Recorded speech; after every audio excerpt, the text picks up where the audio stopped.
सुबह 8 बजे DD news पर।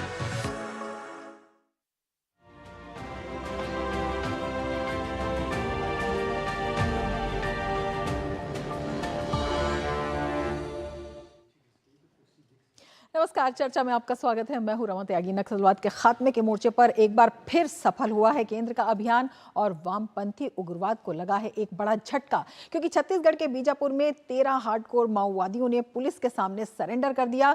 सरेंडर करने वालों में 13 लाख के इनामी नक्सली भी शामिल हैं। आत्मसमर्पण करने वाले माओवादी मध्य प्रदेश और महाराष्ट्र के गोंदिया डिवीजन में भी सक्रिय रहे हैं। वहीं पिछले साल यानी 2024 के आंकड़ों पर एक नजर डालें तो उसमें भी नक्सलियों के खिलाफ चलाए गए अभियान का असर साफ नजर आता है। अब 2025 में भी बीते 10 दिनों में नक्सलियों के खिलाफ बड़ी कार्रवाई की गई है और आज हम चर्चा करेंगे इसी खास विषय पर।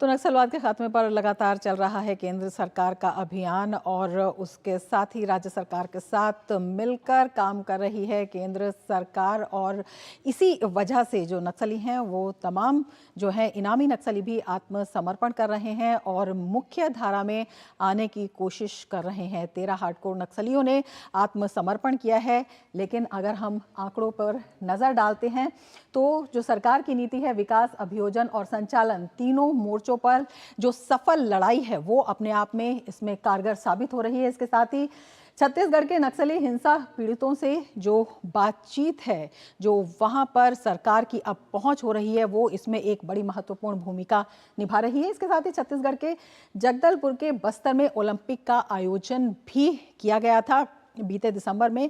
तो ये भी अपने आप में एक बड़ी सफलता दिखाता है कि किस तरह से मुख्य धारा में इन इलाकों को वापस लाया जा रहा है। नक्सल प्रभावित क्षेत्रों में 15,000 से अधिक आवासों के निर्माण को भी मंजूरी दी गई है। तो ये भी अपने आप में दिखाता है नक्सल प्रभावित क्षेत्रों में किस तरह से विकास हो रहा है। हर परिवार को एक एक गाय या भैंस देकर डेयरी कोऑपरेटिव बनाने की एक बड़ी योजना भी वहां पर लाई जा रही है। साथ ही नक्सलियों के गढ़ माने जाने वाले इलाके मुख्य धारा में लगातार इन कदमों से शामिल हो रहे हैं। उनमें जो विश्वास है वो बढ़ रहा है, आत्मविश्वास है वो बढ़ रहा है। और अगर हम सुरक्षा बलों की बात करें तो उनका नुकसान पहले के 10 साल की तुलना में 73% कम हुआ है और जो आम नागरिक इन नक्सलियों की वजह से मारे जाते थे उनकी मृत्यु में 70% की कमी आई है। तो अपने आप में ये बड़े आंकड़े हैं। 2014 से पहले के 10 साल में 2,900 किलोमीटर सड़क नेटवर्क का निर्माण किया गया था, क्योंकि अब जो है सरकार कनेक्टिविटी बढ़ा रही है। और पिछले 10 साल की बात करते हैं तो 14,400 किलोमीटर सड़क नेटवर्क का निर्माण किया गया है। तो कनेक्टिविटी को लेकर भी एक बड़ी सोच के साथ सरकार आगे बढ़ रही है। मोबाइल कनेक्टिविटी की बात करें तो 2004 से 2014 तक कोई प्रयास इसमें नहीं किया गया, लेकिन 2014 की बात करते हैं तो 2014 से लेकर 2024 में 6,000 टॉवर जो हैं वहां पर लगाए गए हैं। तो किस तरह से वहां पर भी कनेक्टिविटी पहुंचे इसका प्रयास किया गया। और 2014 से पहले मात्र 38 एकलव्य मॉडल स्कूल वहां पर स्वीकृत थे, लेकिन पिछले 10 साल में 216 स्कूल जो हैं वहां पर स्वीकृत हुए हैं। तो ये भी अपने आप में एक बड़ा आंकड़ा है किस तरह से जो शिक्षा का वहां पर दायरा है वो बढ़ाया जा रहा है। 165 एकलव्य मॉडल स्कूल वहां पर अस्तित्व में आ चुके हैं। तो शिक्षा की पहुंच वहां पर की जा रही है। बस्तर ओलंपिक जैसे खेलों का वहां पर आयोजन किया गया है। तो किस तरह से वो क्षेत्र जहां पर जिनका नाम पहले सिहरन पैदा कर देता था वहां पर विकास की रोशनी पहुंच रही है। और अगर हम छत्तीसगढ़ सरकार की नई एंटी नक्सल नीति की बात करते हैं तो वो भी अपने आप में काफी महत्वपूर्ण है। गृह मंत्री अमित शाह ने भी इसके बारे में बताया। आत्मसमर्पण करने पर जो उच्च रैंक वाले वामपंथी उग्रवाद कैडर हैं उनके लिए 5 लाख रुपए का जो राशि है वो रखी गई है। इसके साथ ही अगर जो मीडियम है या उनसे थोड़ी नीचे रैंक वाले वामपंथी उग्रवाद कैडर हैं उनके लिए 2.5 लाख रुपए की राशि रखी गई है। इसके साथ ही लगातार जो है 3 साल तक 10,000 रुपए हर महीने जो है उनको दिए जाएंगे जो आत्मसमर्पण करेंगे। तो मुख्य धारा में लाने के लिए सरकार जो है तमाम प्रयास कर रही है और उसके लिए जो नई एंटी नक्सल नीति है वो काफ़ी प्रभावी दिखाई देती है। जो आत्मसमर्पित नक्सली हैं उनके जो कोर्ट्स में संबंधित मामले हैं उनके सुलझाने के लिए भी जो पुलिस की मदद है वो ली जाएगी, जिससे कि उन्हें बाद में किसी तरह की कोई कानूनी पेचीदगी से ना गुजरना पड़े। साथ ही अगर जीवन गुजारने की बात करते हैं तो उसके लिए कौशल विकास योजना जो है वो उनके लिए लाई गई है, जिससे कि उन्हें हुनरमंद बनाया जा सके, वो अपना आगे का जीवन जो है सम्मान के साथ बसर कर सकें।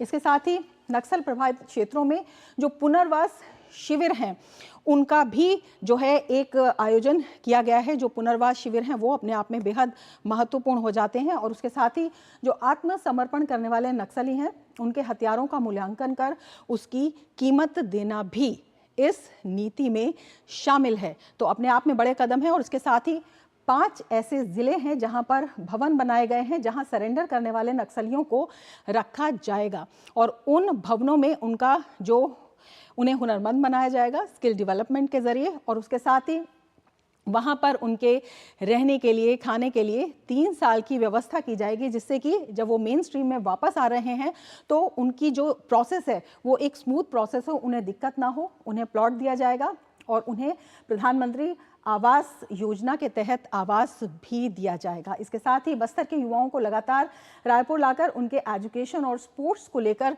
जो तमाम कार्यक्रम हैं उनका आयोजन होगा। तो अपने आप में एक बड़े विजन के साथ सरकार आगे बढ़ रही है और लगातार जो है सरकार इस दिशा में प्रयास भी कर रही है। छत्तीसगढ़ सरकार ने आत्मसमर्पित नक्सलियों और नक्सल पीड़ित परिवारों के पुनर्वास के लिए ऐतिहासिक कदम उठाया है। मुख्यमंत्री विष्णुदेव साय की पहल पर केंद्र सरकार ने प्रधानमंत्री ग्रामीण आवास योजना के अंतर्गत 15,000 आवासों की स्वीकृति दी। तो कुल मिलाकर देखें तो नक्सलवाद को खत्म करने का अभियान जोरों पर है। हर तरह से, हर कोने से खुद गृह मंत्री अमित शाह 2026 तक नक्सलवाद को खत्म करने की बात कह चुके हैं। आइए देखते हैं क्या कहा केंद्रीय गृह मंत्री अमित शाह ने। छत्तीसगढ़ को 31/3/2026 के पहले नक्सल मुक्त करने के लिए, और जैसे ही छत्तीसगढ़ नक्सल मुक्त होता है पूरे देश में से नक्सलवाद का खात्मा होता है। और ये संकल्प छत्तीसगढ़ पुलिस का है। छत्तीसगढ़ पुलिस ने बहादुरी के साथ 1 साल में इस संकल्प पर आगे बढ़ने का काम किया है। और नक्सलवाद से वापस आए एक नक्सली ने बताया कि वो सरकार द्वारा मुहैया कराई जा रही सुविधाओं से खुश हैं और एक नए और खुशहाल जीवन की परिकल्पना कर रहे हैं। पहले वहाँ नक्सली में संगठन में था तो स्टाफ जिला में था, उसके बाद स्टाफ जिला में फिर मैं बन गया हूँ ACM था। उसके बाद 16 नंबर प्लाटून में B सेक्शन कमांडर था। तो मैं यहाँ आके फिर 2021 में सरेंडर किया। तो यहाँ आया हूँ तो मेरे को थोड़ा बदलाव भी हो गया। वहाँ ऐसा रहने का कुछ घर नहीं था, तो खाना वाना खा के फिर जंगल में रहना है, फिर बरसात उरसात में भी ऐसा टन टून रख के फिर ऐसा रहना है। लेकिन ऐसा वहाँ सुविधा नहीं था। यहाँ आया हूँ तो सुविधा सब मिला है, मेरा नौकर भी मिला है हम लोग दोनों का। तो नक्सलवाद के चंगुल से निकलकर जो लोग आए हैं वो भी खुश हैं और वो आशा जता रहे हैं कि एक बेहतर ज़िंदगी वो अब जी पाएंगे। और इसी पर हम चर्चा करेंगे। हमारे साथ 2 खास मेहमान जुड़े हुए हैं। हमारे साथ RSN सिंह जुड़े हुए हैं, सिक्योरिटी एंड स्ट्रेटेजिक एक्सपर्ट हैं। हमारे साथ राजीव रंजन प्रसाद जुड़े हुए हैं, ऑथर हैं और नक्सल विशेषज्ञ भी हैं। और हमारे साथ हमारे संवाददाता सोमेश पटेल भी जुड़े हुए हैं छत्तीसगढ़ से।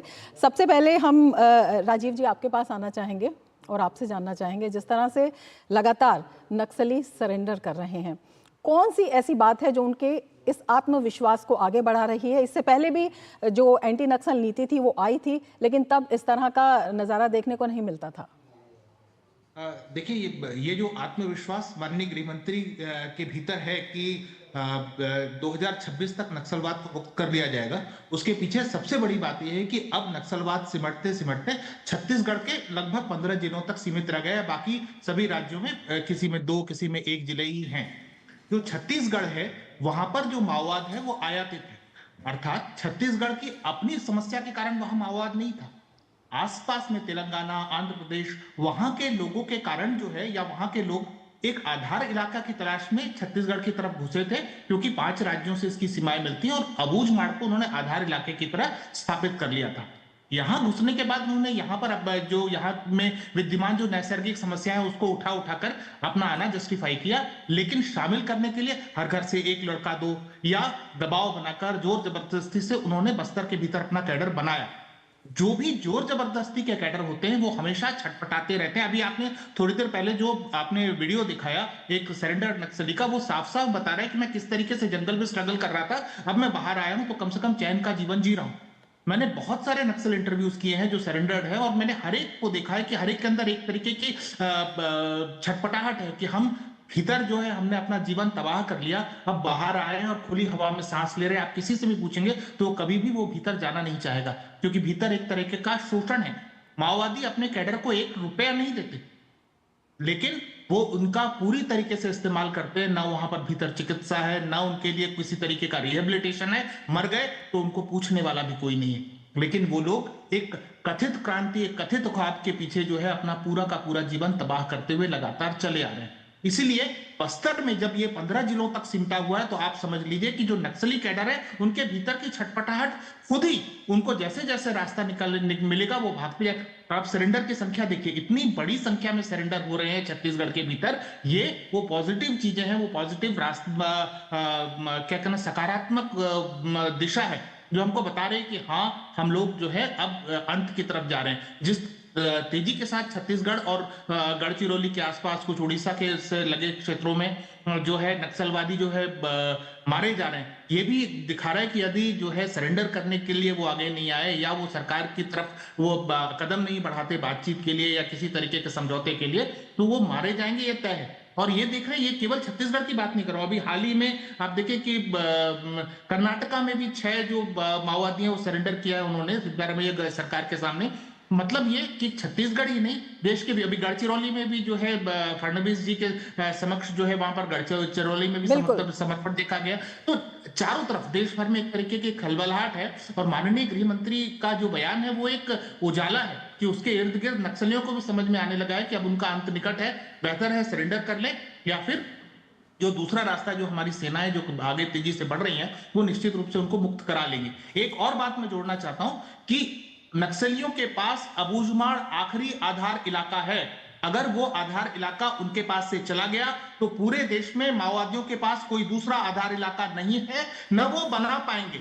इसलिए इस आधार इलाकों को बचाने की वो उनकी आखिरी लड़ाई है। जिस दिन हमारी सरकार या जिस दिन हमारी सेना या हमारे सुरक्षा बल इस आधार इलाके के भीतर बैठ करके उसको मुक्त करा लेते हैं, आप ये मान के चलिए कि निश्चित रूप से माओवाद समाप्त हो जाएगा। और अब बहुत मतलब समय के बाद हम ये देख रहे हैं कि अंदर भीतर की तरफ, अबूझमाड़ के भीतर की तरफ हमारे सुरक्षा बलों के कदम बढ़े हैं, और लगातार जो है उनको सफलताएं मिलती जा रही हैं। तो निश्चित रूप से ये तिथि भी मुझे ठीक लग रही। जी बिल्कुल। अरिजित सिंह जी, आपके पास आना चाहेंगे और आपसे जानना चाहेंगे, अगर हम 2004 से 2014 के आंकड़े देखते हैं तो 16,000 से ज़्यादा की हिंसा की घटनाएं, और अगर हम पिछले 10 साल की बात देखते हैं तो 53% की कमी आई है, और 14 शीर्ष नक्सलियों का खात्मा भी हुआ है। कितनी तेजी से ये अभियान चलाए गए, कितनी राजनीतिक इच्छा शक्ति। और एक चीज आपसे और समझना चाहेंगे कि पहले जो नक्सल अभियान थे कहा जाता था इसलिए ज्यादा वो हिंसक हो जाते थे क्योंकि स्थानीय समर्थन भी मिलता था, कहीं ना कहीं जो स्थानीय समर्थन है वो भी मिलना बंद हो गया। आपके दर्शकों को मेरा नमस्कार। आपने बिल्कुल सही कहा, कहीं पे आइडियोलॉजिकल सपोर्ट जो है उसमें भारी कमी आई इस सरकार के आने के बाद, और खास करके पिछले 4-5 सालों में आपके जो फिगर्स जो है वो खुद सब कुछ बयां करते हैं। आप देखिए कि 2020 में 134 माओइस्ट मारे गए, 2021 में 128, फिर 22 में 66, 23 में 57, और इस साल 255 मैक्सिमम हुआ है। तो इसका मतलब है कि अभियान बहुत तेज चलाया जा रहा है। और मैं आपको ये बता दूं कि मैं 2008-9 की बात है, मैं MHA के एक टीम का मेंबर था ये माओइज्म पर जो उसका असेसमेंट के लिए। तो उस समय में हालात ये थी कि जो आप इंद्रावती नदी देखते हैं उस पार कोई जाने की हिम्मत नहीं करता था। वो ऐसे लगता था कि इंद्रावती के उस पार कोई दूसरा देश हो और इस पार भारत हो। ये स्थिति थी। अभी मैं कुछ वहाँ के जो लोग अंदर डिप्लॉयड हैं, सीआरपीएफ के लोग, ऑफिसर्स, उनसे मैंने बात की और मुझे बहुत खुशी हुई कि उन्होंने कहा कि हम अब बिल्कुल अंदर जा चुके हैं। लेकिन मैं आपको एक बात बता दूं, यकीनन हम कब शुरू किए थे 180 डिस्ट्रिक्ट से 2010 आते आते 96 डिस्ट्रिक्ट, उसके बाद फिर अभी कोई 46 और अभी आप लोग 15 बोल रहे हैं। तो देखिए ज्योग्राफिकल एरिया उनका डेफिनेटली श्रिंक किया है, लेकिन मंडे को जो वो एम्बुश हुआ है, फायर पावर अभी भी उनके पास। अभी जो आपके कलीग ने बताया कि रिक्रूटमेंट का जरूर प्रॉब्लम है, टॉप लीडरशिप जो है वहां की बिल्कुल बूढ़ी हो चुकी है। और लेकिन ये आखिरी जो पुश होगा, जो अबुझमाड़ फॉरेस्ट एरिया की जो बात कर रहे हैं, उसमें थोड़ी और मशक्कत होगी, तो हमारे लोग उसके लिए तैयार रहे हैं। इस पर भी ये छोटा मोटा एरिया नहीं है मैडम, ये एरिया 4000 स्क्वायर किलोमीटर का है। 3 जिले हैं, नारायणपुर, बीजापुर और दांतेवाड़ा। टेरेन बड़ा डिफिकल्ट है। इंफ्रास्ट्रक्चर इन्होंने कभी बनने नहीं दिया माओवादियों ने, तो वहां पर आज तक मतलब वो कभी सर्वे नहीं हुआ है सरकार के द्वारा उस एरिया का। तो ये छोटा मोटा एरिया नहीं है, this is as big as the state of Goa. बिल्कुल सघन इलाका है और काफी चैलेंजिंग एरिया है। इस पर भी हम चर्चा करेंगे। हमारे संवाददाता सोमेश पटेल भी जुड़े हुए हैं वहीं से। सोमेश, आपके पास आना चाहेंगे और आपसे जानना चाहेंगे, जिन नक्सलियों ने आत्मसमर्पण किया है, क्या कुछ उनका कहना है, किस तरह का इलाका है और जिस तरह से ये आखिरी लड़ाई मानी जा रही है नक्सलवाद को खत्म करने की, इसमें जो है कितनी सफलता मिलती हुई नजर आती है? जी रमा, मैं आपको जरूर बताना चाहूंगा, केंद्र और राज्य सरकार लगातार नक्सलियों से, जो बस्तर का एक घोर नक्सल प्रभावित इलाका है, इस इलाके में घुसकर लगातार इनकाउंटर भी कर रहा है। हम अबुझमाड़ की बात कर रहे थे। अबुझमाड़ जो नक्सलियों का सबसे सेफ इलाका नक्सली मानते हैं उस इलाके को, क्योंकि वो इलाका उनके लिए महफूज जगह होता था। लेकिन आज जो हमारे सुरक्षा बल के जवान हैं, अबुझमाड़ के इलाके में घुसकर नक्सलियों का लगातार इनकाउंटर कर रहे हैं, खात्मा कर रहे हैं। आपने देखा होगा 6 तारीख को जो नक्सली है अपनी उपस्थिति दर्ज कराने के लिए लैंडमाइंस लगाया था और जिसमें डीआरजी के 8 जवान शहीद हो गए थे, अपनी उपस्थिति दर्ज कराने की कोशिश की थी। कल सुकमा में इनकाउंटर होता है, पुलिस और नक्सलियों के बीच में मुठभेड़ होता है, जिसमें पुलिस और नक्सलियों की मुठभेड़ में 3 नक्सलियों को जवान मार गिराते हैं। आज बड़ी संख्या में जो बीजापुर का इलाका है, बीजापुर जिले में जो नक्सल प्रभावित इलाका, इस इलाके में 13 नक्सली आत्मसमर्पण करते हैं और इनका साफ तौर पे कहना है कि हम जो बस्तर में विकास हो रहा है, बस्तर में विकास की बात हुई, हम विकास से जुड़ना चाहते हैं। छत्तीसगढ़ सरकार पुनर्वास नीति चला रही है। पुनर्वास नीति के तहत इनको योजनाओं का लाभ मिलता है और कहीं ना कहीं जिस तरह से जो बस्तर घोर नक्सल प्रभावित इलाका है, चाहे दंतेवाड़ा, बीजापुर, कांकेर, इन इलाकों में कहीं ना कहीं नक्सली अपनी उपस्थिति और अपनी मौजूदगी के बारे में बताते रहते हैं। पिछले 1 साल में जो छत्तीसगढ़ का बस्तर है, उस इलाके में लगातार नक्सलियों का इनकाउंटर हो रहा है। मैं अगर आंकड़ों की बात करूं तो पिछले 1 सालों में 200 से ज्यादा नक्सलियों का इनकाउंटर हुआ है, 800 से ज्यादा नक्सली गिरफ्तार हुए हैं और 1500 से ज्यादा नक्सलियों ने आत्मसमर्पण किया है और 200 से ज्यादा डेटोनेटर मिले हैं। संकेत है कि जो अभियान है उसमें तेजी आई है। इस इलाके में बिल्कुल लगातार। राजीव जी, आपके पास आना चाहेंगे और आपसे जानना चाहेंगे, जैसे कि सिंह साहब ने बताया कि जो वहाँ जो इलाके हैं उनके पहले कभी सर्वे नहीं हुए, कभी उनके बारे में जाना नहीं गया और बड़े चैलेंजिंग कई इलाके जो हैं वो बता रहे हैं कि अभी भी वहाँ पर लगते हैं। लेकिन जिस तरह से वहाँ पर जो कनेक्टिविटी है उसका विस्तार किया जा रहा है, जिस तरह से गृह मंत्री के पिछले साल देखिए कई दौरे वहाँ पर हुए, मार्च के बाद फिर वो दिसंबर में भी उनका दौरा हुआ, जिस तरह से वहाँ पर बस्तर ओलंपिक जो है किसी ने सोचा नहीं होगा आयोजित किया गया। तो इस तरह से जो वहां पर लोगों से मिलना, वहां पर उनकी जरूरतों को समझना और उनको समझाना कि सरकार बिल्कुल आपके साथ खड़ी है, आपको डरने की जरूरत नहीं है, ये कितना प्रभावी साबित हुआ है और इसकी कितनी जरूरत थी? रमा जी, यहाँ पर मैं एक चीज जोड़ना चाहूंगा कि मैं इस बात से बिल्कुल सहमत हूं कि माड़ क्षेत्र अबूझा इसलिए है क्योंकि वहां पर जिस समय माओवादी अंदर काबिज हुए तो उन्होंने बहुत ही चतुराई के साथ गांवों की स्थितियां बदल दी। हमारे पास कोई अब वो टोपोग्राफिक मैप जो उस दौर का था वो किसी काम का नहीं रह गया, रिलेवेंट नहीं रह गया, क्योंकि भीतर उन्होंने सब सारी परिस्थितियां बदल दी। लेकिन वो धीरे धीरे जो मैसेजिंग हुई, जैसे कि हिड़मा जो है माओवादियों का एक बहुत बड़ा चेहरा माना जाता है, और हिड़मा के गांव में जो है कैंप का खुल जाना, ये बताता है कि अब जो है बहुत मतलब बड़ी मैसेजिंग हो गई है भीतर, कि जब हिड़मा के गांव तक जो है हम पहुंच सकते हैं तो फिर हम माओवाद को किसी, फिर अभी इस वक्त जो माननीय गृह मंत्री जी भीतर गए और उन्होंने अंदरूनी क्षेत्र में जाकर के जो है अपनी उपस्थिति दर्ज कराई, ये भी एक मैसेजिंग है।